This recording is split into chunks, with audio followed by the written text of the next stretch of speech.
అందరికీ నమస్తే. సీఎం రేవంత్ రెడ్డి మళ్ళీ మీడియా ముందుకు వచ్చిండు. ఆయన ఎంత మీడియాతో మాట్లాడితే వాళ్ళకంత మైనస్.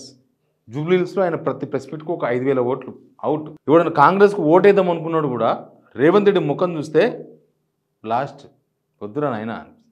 ఆయన ప్రెస్ మీట్లో ఆయన మాటలు వింటే దండం, నమస్తే, చాలు అంటారు. అది పొజిషన్. మళ్ళీ వచ్చిండు. అందుకే ఇంకా జూబ్లీహిల్స్ ఎలక్షన్ ప్రచారం ముగుస్తుంది కదా, అందుకని వచ్చిండు. ఏమైందో ఒక ముఖ్యమంత్రి ప్రెస్ మీట్ పెడుతున్నారు. ఇప్పుడు నేను ఒక వీడియో చేస్తున్నానంటే, నేను ఒక విషయం చెప్తున్నానంటే నలుగురితో మాట్లాడతా, నలుగురు చెప్పింది వింటా, నాకు తెలిసింది నేను రాసుకుంటా, తెలియంది ఇంకెవరన్నా ఎక్కడన్నా వెతికి ఆ సమాచారం తీసుకుంటా. అట్లాంటి ముఖ్యమంత్రి ఒక ప్రెస్ మీట్ పెడుతున్నాడు లేదా ఒక ప్రెస్ ముందుకు వస్తున్నాడు అంటే ప్రిపరేషన్ చాలా ఇంపార్టెంట్. అసలు ఏ అంశం మీద మాట్లాడాలి, మనకు సమాజం నుంచి జర్నలిస్ట్ నుంచి ఏం క్వశ్చన్స్ వస్తాయి, ఇవన్నీ కూడా చాలా ప్రిపేర్ అయ్యి రావాలి. కానీ ప్రిపేర్ ఉండదు, పంగనామం ఉండదు. అసలు ఈరోజు ఆయన ప్రెస్ మీట్ చూస్తే ఆయన ఎత్తేసిండు చేతులు. ఆయన ఈ 2 సంవత్సరాలలో ఏమీ చేయలే, గాడిది గుడ్డు అని ఆయనే చెప్పుకుంటున్నాడు. ఆయన గాడిది గుడ్డు, కనీసం గుడ్డు కన్నా ఒక ఆకారం ఉంటుంది. ఈయన పరిపాలనకు ఆకారం కూడా లేదు. ఇక ఆ ప్రెస్ మీట్ ఏంటని తెలుసా? Star hotel. మా ప్రెస్ క్లబ్ సభ్యులే పెట్టిరు. మొన్ననే ఓట్లేసి గెలిపించిన వాళ్ళను ప్రెస్ మీట్లో పెడతారు. మొన్న హరీష్ రావు అక్కడనే పెట్టిండు. కేంద్ర మంత్రి కిషన్ రెడ్డి కూడా ప్రెస్ మీట్ అక్కడనే, మీట్ ద ప్రెస్ అంటాం దాన్ని, అంటే మేమే పిలుస్తాం. కానీ మరి ఆడికి రానట్టున్నాడు, ప్రెస్ క్లబ్ రానని చెప్పినట్టున్నాడు. స్టార్ హోటల్లో పెట్టిండు తాజ్ కృష్ణాల. పేద బిడ్డ, పేదోళ్ళ బిడ్డ, పేదరికం ఆయనకి ఎక్స్కర్షన్ కాదు. కానీ ప్రెస్ క్లబ్ మాత్రం రాడు. ఆయన కేవలం స్టార్ హోటల్లో తింటాడు, స్టార్ హోటల్లో ప్రెస్ మీట్ పెడతాడు. అదే జరిగింది. అన్ని విషయాలు మాట్లాడదాం. ఆయన వీడియోలు వింటే రాష్ట్ర వ్యాప్తంగా జనమంతా కూడా ముక్కు మీద వేలేసుకోవాలి. అట్లాంటి కామెంట్స్ చేసిండు ఆయన. ఇక తిట్టుకున్నదంటే కామెంట్లో తిట్టుకోండి, సబ్స్క్రైబ్ చేయండి. ఎందుకు అడుగుతున్న సబ్స్క్రైబ్ అంటే, మనం రిపోర్ట్ కొట్టే వాళ్ళు చాలామంది ఉన్నారు, కొడుతూనే ఉన్నారు. రిపోర్ట్స్ కొడుతూనే ఉన్నారు.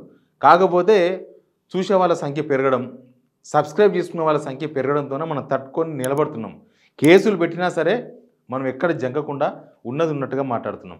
అది మీ సమస్య అయినా, సమాజ సమస్య అయినా, ఎవరి సమస్య అయినా మాట్లాడతాం. సబ్స్క్రైబ్ చేయండి, షేర్ కూడా చేయండి. ఇగో ఇది ఫోటో, లాస్ట్ కవరింగ్ ఫోటో. ఇది తాజ్ కృష్ణాలో ఓ డేరాలా జరిగిందనమాట. యాక్చువల్గా అయితే ప్రెస్ క్లబ్లో జరుగుతుంది. ప్రెస్ క్లబ్ అనేది అది ఒక ప్రజావేదిక. కానీ మా ప్రెస్ క్లబ్ వాళ్ళే పెట్టినరు, కానీ స్టార్ హోటల్లో పెట్టినరు. ఎందుకంటే ముఖ్యమంత్రి రానని చెప్పిండు. పేద బిడ్డ అల్లాడిపోతుండమ్మా, పేద బిడ్డ ప్రెస్ క్లబ్ రావాలంటే స్టార్ హోటల్లో అయితే బాగుంటుందని స్టార్ హోటల్లో పెట్టిననమాట. అల్లాడిపోతుండు పేద బిడ్డ. పేదరికం ఆయనకు చిన్నప్పటి నుంచి ఉన్నది, నరనరాల పేదరికం తాజ్ కృష్ణాలు ఉన్నదనమాట. ఇట్లా ఏం చేస్తాం, ముఖ్యమంత్రి కదా, నేను ముఖ్యమంత్రిని, గర్వం, పొగరు. కాకపోతే ఏంది ఇది? ప్రెస్ క్లబ్ ఏమన్నా కలుదుకంతో పోల్చిండు. మా జర్నలిస్టులు ప్రెస్ క్లబ్కి వస్తేనే నీతో మీద ప్రెస్ పెడతాం, లేకపోతే పెట్టమని బహిష్కరణ చేసేది ఉండే. నేను కూడా దానిలో ఓటర్నే, కానీ నేను కూడా ఓటు వేసినా కానీ ఏం చేయలేం. ఇంకా వాళ్ళకి ఏమనిపించిందో, ముఖ్యమంత్రి రావడమే గ్రేట్ అనిపించిందేమో. ఆ ముఖ్యమంత్రి లేకపోతే జనమే తిట్టుకుంటారు, స్టార్ హోటల్లో పెడితేనే పెట్టిరేమో, అట్లా కూడా ఉండొచ్చు. సరే, ఆయన ఉద్దేశం ఏదో తెలియదు. ఫస్ట్ ఒక వీడియో, ఆనుముత్యాలు లాంటి మాటలే రేవంత్ రెడ్డి గారి మాటలు ఒకసారి వినండి. ఈ వీడియో చూస్తే, ఈ వీడియో జూబ్లీహిల్స్ జనాలకు రీచ్ కావాలి. చూడండి, జూబ్లీహిల్స్లో ఓటర్లకు రీచ్ కావాలి. ఎందుకు చెప్తున్నానంటే, జూబ్లీహిల్స్లో జనాలకు ఈయన గురించి అందరికి అర్థమైపోయింది. ఇంకేమన్నా చూడాలంటే వాళ్ళు కూడా చూస్తే ఇక చాలు, వీళ్ళ గవర్నమెంట్ చాలు అనిపిస్తుంది. 10 సంవత్సరాలు 2004 నుంచి 2014 వరకు జరిగిన సంక్షేమము అభివృద్ధిని కొలబద్దగా తీసుకోండి. 2 సార్లు రాజశేఖర రెడ్డి గారి నేతృత్వంలో ఏర్పాటు చేసిన మా ప్రభుత్వం, 2 సార్లు చంద్రశేఖరరావు గారి నేతృత్వంలో ఏర్పాటు చేసిన ఆ ప్రభుత్వాన్ని పోల్చండి. జూబ్లీహిల్స్లో జనాలంట, ఇక జూబ్లీహిల్స్ జనాలంటే మనమే కదా. వాళ్ళు జూబ్లీహిల్స్లో ఉంటారు, మనం బయట ఉంటాం, రాష్ట్రంలో ఉంటాం. ఈయన పరిపాలన 2 సంవత్సరాల పరిపాలన పోల్చొద్దంట. ఆయనకే అర్థమైంది గాడిది గుడ్డు కన్నా దారుణం ఉంటుంది ఈ ప్రభుత్వం అని. ఈయన ప్రభుత్వాన్ని పోలిస్తే సింగిల్ ఓటు కూడా పడదని ఆయన కూడా అర్థమైనట్టుంది. ఈ ప్రభుత్వాన్ని పోల్చొద్దంట. రాజశేఖర రెడ్డి 10 సంవత్సరాల గవర్నమెంట్ను, తర్వాత ఈ కేసీఆర్ 10 సంవత్సరాల గవర్నమెంట్ పోల్చి ఓట్లు వేయాలంట. రాజశేఖర రెడ్డి గవర్నమెంట్లో సంక్షేమం బెస్ట్. రాజశేఖర రెడ్డి గవర్నమెంట్ను అసలు మీరు ఏడున్నారు సార్? మీరెవరు? రాజశేఖర రెడ్డి గవర్నమెంట్ను పోల్చడానికి మీరెవరు? మీరు టీడీపీలో ఉన్నారు, మీకు ఏం సంబంధం ఆ గవర్నమెంట్తో పోల్చడానికి? సంక్షేమం విషయంలో రాజశేఖర రెడ్డి చేసిండు. తర్వాత మనం తెలంగాణ మొత్తం మనకు స్వాతంత్రం వచ్చినప్పటి నుంచి, తెలంగాణ ఏర్పాటైనప్పటి నుంచి, ఉమ్మడి రాష్ట్రం ఏర్పాటైనప్పటి నుంచి తెలంగాణ నాశనం అయిందని కదా తెలంగాణ ఉద్యమం చేసి తెలంగాణ తెచ్చుకున్నది. ఇలా తెలంగాణ ఉద్యమం వాల్యూ తెలియదు. ఓనాడు దేనికోసం ఆందోళన చేసిన వాళ్ళు కాదు, ఏమీ కాదు. వీళ్ళు సడన్గా పీసీ చీఫ్, సడన్గా ముఖ్యమంత్రి, అన్నీ సడన్గా అయిపోయినాయి అదృష్టం బట్టి. కాబట్టి ఏం తెలియదు విషయాలు. ఇప్పుడు వైఎస్ రాజశేఖర గవర్నమెంట్లో కేసీఆర్ గవర్నమెంట్ కన్నా వైఎస్ రాజశేఖర్ గవర్నమెంట్ బాగుంది అనుకుందాం ఎందుకంటే సంక్షేమ పథకాలు మంచిగా ఉన్నాయి. అప్పుడు కూడా ఆ కాలంలో 200 రూపాయలు పెన్షన్ ఇచ్చిండ్రు. సరే ఆ కాలంలో కిలో బియ్యం 13 రూపాయలు ఉండే కాబట్టి అప్పుడు సరిపోయిందేమో. మరి తెలంగాణ ఉద్యమం ఎందుకు చేసినట్లు? మనోళ్ళు 100 ఎకరాల ఆసాములు, 20 ఎకరాలు, 30 ఎకరాల రైతులు వచ్చి దిల్షునార్లా, కుగడిపల్లిలా ఏటీఎంల దగ్గర 5,000 రూపాయలకు సెక్యూరిటీగాలు ఎందుకు చేసినట్టు? తెలంగాణ రాకముందు మంచిగా ఉంది అని పోల్చుకుంటే, తెలంగాణ రాకముందే బాగుండే అనుకుంటే, మరి అప్పుడు వాళ్ళందరూ ఎందుకు ఉద్యమం చేసినట్లు? పిల్లలు ఎందుకు ఆత్మహత్యలు చేసుకున్నట్లు? అంటే వాళ్ళందరూ పిచ్చోళ్ళ చేస్తున్నారు ఇవన్నీ. మనం అందరం తెలంగాణ ప్రజలందరం ఎందుకు ఉద్యమం చేసినట్లు? మనం అంతా పిచ్చోళ్ళమా? అప్పుడు ఎందుకు నీళ్ళు లేవు తెలంగాణలో? తెలంగాణ నీళ్ళు లేవు ఎందుకు? మన పంటలు పండలే ఎందుకు? మన అన్నీ ఎండిపోయి మన ఎడారి అయిపోయింది ఎందుకు? తెలంగాణ అంటే కరువు ప్రాంతం అన్నారు. అప్పుడు తెలంగాణ అంటే కరువు ప్రాంతమే కదా. ప్రతి సంవత్సరం మన దగ్గర అన్ని మండలాలు కరువు ప్రాంతాల కింద రాసి కరువు సాయం అని చెప్పేసి ఇంత పడేస్తుండ్రు, ఇట్లా భిక్షం వేసినట్టు. ఎందుకు ఇప్పుడు లేవు ఎందుకు కరువు ప్రాంతాలు తెలంగాణలో? ఇంకా పోల్చడం అంటే మొత్తం పోల్చడం అవసరం లేదు, ఇది ఒక్కటి చాలు కదా. ఎంతమంది పేద పిల్లలు డాక్టర్లు తెలంగాణ వచ్చిన తర్వాత అంతకుముందు ఎందుకో కాలేదు? ఇంకేం పోల్చాలి? అసలు ఆ గవర్నమెంట్ను ఈ రేవంత్ రెడ్డి గవర్నమెంట్ ఎందుకు పోల్చాలి? ఎవడన్నా నా పనితనం చూసి ఓటేయండి, నా ముఖం చూసి ఓటేయండి అంటారా? లేకపోతే అప్పుడు మా తాత మస్తు చేసిన నాకు ఓటేయండి అంటారు. వైఎస్ రాజశేఖర్ చూసి ఓటేసినారు, అయిపోయింది అది. ఆ గవర్నమెంట్ చూసి ఓటేసి అంటే 2014లోనే కాంగ్రెస్ గవర్నమెంట్ వచ్చేది, అయిపోయింది కదా. మరి ఇంకేమున్నది? రేవంత్ రెడ్డి జీరో, ఆయన్నే చెప్పుకుంటుండు. ఎవడైనా సరే నా గవర్నమెంట్ చూడండి, నా సంక్షేమ పథకాలు చూడండి, నేను ఇచ్చిన హైడ్రా చూడండి, చాలా గొప్పలు చేసిన నేను అందరికి స్కీమ్స్ ఇచ్చిన చూడండి. అది కదా మాట్లాడాల్సింది ఒక ముఖ్యమంత్రి. ఆయన్నే బొచ్చ వలగొట్టున్నాడు, ఇట్లా కుండ ఎత్తి ఇట్లా పడేసాడు. ఇంకా జనమే అర్థం చేసుకోవాలి ఈయన పరిపాలన గురించి. ఇప్పుడు ఎవరో ఈయన ఫెయిలూరు ముఖ్యమంత్రి అయిన అని చెప్పేసి ఈయన పేపర్లో వార్తలు రాపించుకున్నాడు, కానీ ఆయనే చెప్పుకుంటు నేను ఫెయిలూరు ముఖ్యమంత్రిని అని. ఎవడన్నా ఈయన ముఖ్యమంత్రి అన్నప్పుడు ఈయన చూసే కదా, ఇప్పుడు ఈయననే కదా ముఖ్యమంత్రి, 2 సంవత్సరాల నుంచి ఈయననే కదా పరిపాలిస్తున్నది. ఈయనను చూసి ఓట్లు వేయాలా? వేస్తే ఇంకా చాలా తమాషా మాటలు ఉన్నాయి, కూడా వినండి. ఆనాటి పథకాలను వేటిని రద్దు చేయాలి. దోపిడీ జరుగుతున్న బతుకమ్మ చీరలను తీస్తే ఈరోజు ఆడబిడ్డలకు 2 మంచి చీరలు 1 కోటి మందికి ఇవ్వాలి అని చెప్పి చీరల పథకాన్ని పునరుద్ధరించినాము. పరిచయం కాకండి, మహిళలకు 1 కోటి మంది మహిళలకు 2 చీరలు తీసుకొచ్చే స్కీమ్ తీసుకొచ్చిరట. తీసుకొచ్చి మరి ఇచ్చిండ్రా లేకపోతే నా గోదాంలో దాచిపెట్టినరా?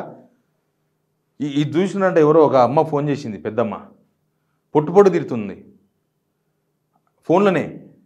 ఇంకా నాకు తెలిసి ఇది ఇంటే తెలంగాణలో మహిళలంతా తీసుకుంటారు. 1 కోటి మంది మహిళలకు 2 చీరలు తీసుకొచ్చే స్కీమ్ తీసుకొచ్చినట్టు ఈ గవర్నమెంట్. కేసీఆర్ తీసుకొచ్చిన ఏ స్కీమ్ ఆపలేదంట. నిజమే, కేటీఆర్ ఇచ్చిన పథకాలు, కేసీఆర్ ఇచ్చిన స్కీమ్సే ఇస్తున్నప్పుడు మీరెందుకు ముఖ్యమంత్రి? మీరు అంతకన్నా ఎక్కిస్తామని తెచ్చింది. మీరు ఎత్తేసిన స్కీమ్స్ లిస్టు చదవాలన్న కొన్ని. గొర్రెల స్కీమ్ పోయిందా? కేసీఆర్ కిట్టు పోయిందా? మగపిల్ల పుడితే ఆడపిల్ల పుడితే వాళ్ళకి కిట్ ఇచ్చి వాళ్ళకి పైసలు ఇచ్చి పంపిస్తారు, పోయిందా? కేసీఆర్ ఇచ్చిన 2,000 రూపాయలే ఇస్తున్నారా? అంతకు మించి ఏమైనా ఇస్తున్నారా? ఫీజు రింబర్స్మెంట్ ఎత్తేసే ప్రయత్నాలు నడుస్తున్నాయి, ఆల్రెడీ స్టార్ట్ అయింది కదా. ఎత్తేస్తామని మాట తప్ప మిగతా మొత్తం మాట్లాడేస్తారు కదా. ఇక మీరు చెప్పినవి ఏంటివి? ఇంకా ఎత్తేయకపోతే ఇంకేమున్నది దీనిలా?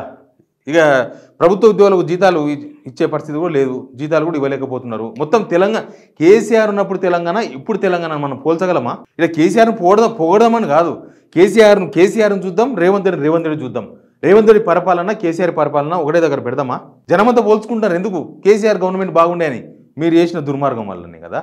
మీరే ఫెయిల్ అయినని చెప్పుకొని ఇంకా ఆ గవర్నమెంట్ ఈ గవర్నమెంట్, ఈ పరిపాలన అయిన గవర్నమెంట్కు, ఈ అభివృద్ధి అయిన గవర్నమెంట్కి ఎట్లేస్తారు ఓట్లు? జూబ్లీహిల్స్లో ఆడ ప్రచారం చేసిన వాళ్ళ కాన్స్టిట్యున్సీలో కూడా అసలు ఒక్క సమస్య పరిష్కారం కాలే, డెవలప్మెంట్ లేదు, ఏం లేదు. ఉత్త పోయి ప్రచారం చేసినారు. నిన్న ప్రచారం చేసిన వాళ్ళంతా ఉత్తదే. తర్వాత మంచిరేవులో సివి ఆనంద్ డీజీపీ గారు ఈరోజు బాధ్యత తీసుకు. డీజీపీ సివి ఆనంద్ అంట. మరి శివధర్ రెడ్డి గారు ఏం కావాలి? శివధర్ రెడ్డి ఎవరు? మీరే నియామక పత్రం ఇస్తారు, ఏదో మీ ఇంట్లో పోస్టులాగా మీకు ఏదో పిఎల్ లాగా మీరే ఇస్తారు నియామక పత్రం. శివధర్ రెడ్డి గారు ఏం చేయాలి? లేచిపోవాలి, రిజైన్ చేసిపోవాలి. ఇప్పుడు సివి ఆనంద్ గారు వచ్చి కూర్చుంటారా? డీజీపీ మూతికి మైండ్కి లింక్ తెగిపోయింది. ఏం కన్ఫ్యూజనో, ఏం గందరగోళమో. జూబ్లీహిల్స్లో సర్వేలన్నీ నెగిటివ్ ఉన్నాయి, కానీ అంత గందరగోళం అవసరం లేదు. దానివల్ల వచ్చేది పోయలేదు మీరే అంటారు కదా, అన్నారు కదా, ఆ మాట కూడా అన్నారు కదా మీరు. మనం సినిమా స్టోరీ అంతా ఒకటి ఉంటుంది, ప్రేక్షకులను ఉత్తేజపరచడానికి ఐటమ్ సాంగ్ అని ఉంటుంది అప్పుడప్పుడు మధ్యలో. ఆయన ఎన్నికల ప్రచార సరళిని ఒకసారి గమనించండి.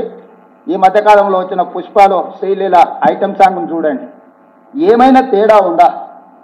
ఈ రాష్ట్రానికి నాయకత్వం వహిస్తానని చెప్పే నాయకుడి యొక్క ప్రచార సరళి పార్టీ జెండాను కండువాను గాల్లో ఇలా తిప్పుకుంటూ ఎవరు చేస్తారు ఇవన్నీ?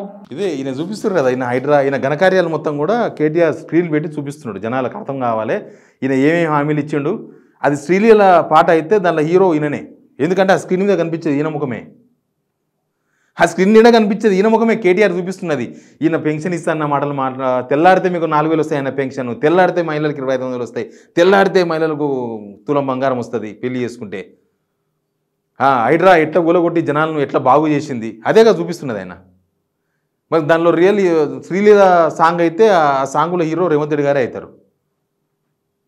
ఆయన ఫెయిల్యూర్స్ అవి, రేవంత్ రెడ్డి సంపాదించిన ఫెయిల్యూర్స్ అవి ఈ 2 సంవత్సరాల్లో. ఎనీవే ముతిమతి తప్పింటారు తెలంగాణలో. అంటే ఏం మాట్లాడుతున్నామో అర్థం కాదు, ఏం చేస్తున్నామో అర్థం కాదు.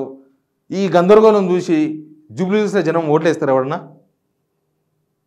ఓటేసే ముందు గుర్తు చేసుకోండి, ఈ గవర్నమెంట్లో రేవంత్ రెడ్డి మాట్లాడిన మాటలు ఈ ప్రభుత్వ వైఫల్యాలను గుర్తు చేసుకొని ఓటేయండి జూబ్లీహిల్స్ ప్రజలు. ఇక జూబ్లీహిల్స్ ప్రజలకు ఏం చెప్తారో మీరు కామెంట్ బాక్స్లో చెప్పండి, వీడియో నడుస్తూనే ఉంటుంది. మీరు కామెంట్ బాక్స్లో చెప్పండి, జూబ్లీహిల్స్ ఓటర్లకు మీరు ఏం చెప్తారు, ఎవరికి ఓటేయమని చెప్తారు, మీ ఇష్టం. గవర్నమెంట్కి ఓటేయండి, గవర్నమెంటే డెవలప్ చేసిన నమ్మకం ఉంటే గవర్నమెంట్కి ఓటేయమని చెప్పండి. గవర్నమెంట్ డెవలప్ చేయలేదు అంటే మీరు గవర్నమెంట్ కాకుండా ఎవరికైనా ఓటేయని చెప్తారా చెప్పండి. జూబ్లీహిల్స్ ప్రజలు ఇప్పుడు కొంచెం గందరగోళంతో ఉంటారు, ఏం చేద్దాం ఎలక్షన్ దగ్గరకు వచ్చింది అని. ఈయనకన్నా గందరగోళం అయితే ఉండదు, రేవంత్ రెడ్డి కన్నా గందరగోళం అయితే ఎవరు ఉండరు. రేవంత్ రెడ్డి ముఖంలో కూడా ఇట్లా పెట్టి మాట్లాడుతుండే ఏమైందో అసలు ఏమైందో. ఆయన ప్రెస్ మీట్కు దండం. నమస్తే నమస్తే నమస్తే.